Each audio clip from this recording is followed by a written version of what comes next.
Welcome to Frozen G Coins, a place for us to learn about numismatic coins and precious metals. Today, I'm going to try and explain something that I had a hard time explaining a little while ago. I was having a conversation with a subscriber, and he asked what I recommend for him as far as getting into precious metals. As we all know, the precious metals should be tailored to each individual person. Long-term wealth preservation, barter and trade, I would recommend something different to each of these. Knowing this individual, I thought the best way for him to get into precious metals is to start trading the gold-silver ratio. I have never traded the ratio and had no intention to ever trade the ratio. But sometimes you have to learn something new in order to completely understand the precious metals market. My understanding of the gold-silver ratio is you want to trade gold to silver when the ratio is, say, 80 to 1, meaning it takes 80 ounces of silver to equal 1 ounce of gold. Trade silver back into gold when the ratio is, say, 50 to 1, meaning 50 ounces of silver equals 1 ounce of gold.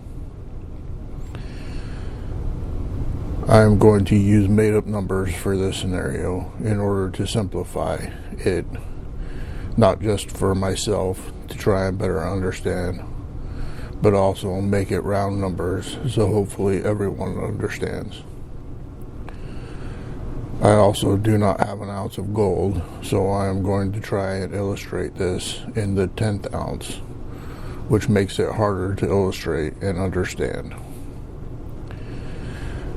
Let's say that gold is $5,000 an ounce and silver is $100 an ounce. That is a ratio of 50 ounces of silver equals 1 ounce of gold. That would be 1/10 ounce of gold equals 5 ounces of silver.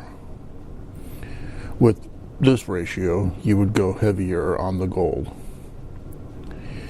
If you started with a 10th ounce of gold and the ratio goes up to 100 to 1, you would take that 10th and trade it for silver, getting 10 ounces of silver. When the ratio drops again, you would take the 10 ounces of silver and trade them at, say, 50 to 1, getting 2/10 of gold. If you trade the ratio correctly, each time that you trade, you should end up with more silver or gold each time, depending on which way you are trading. There are a few problems that I have heard about with trading the ratio. One being you have to find a good dealer that is willing to do the trades.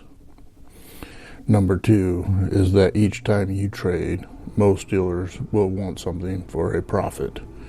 So the ratio might be 50 to 1, but they might ask you to give them 52 ounces in order to get the 1 gold.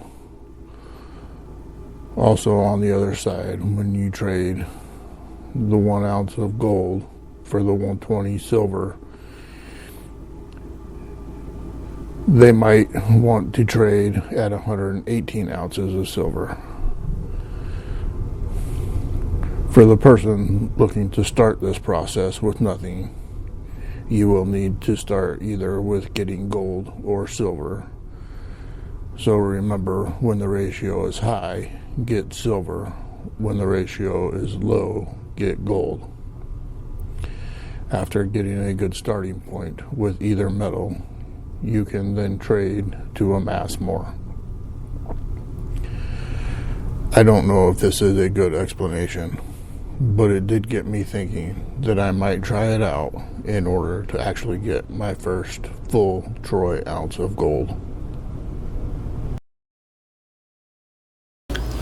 Thanks for watching Frozen G Coins. Feel free to comment video ideas or questions you may have.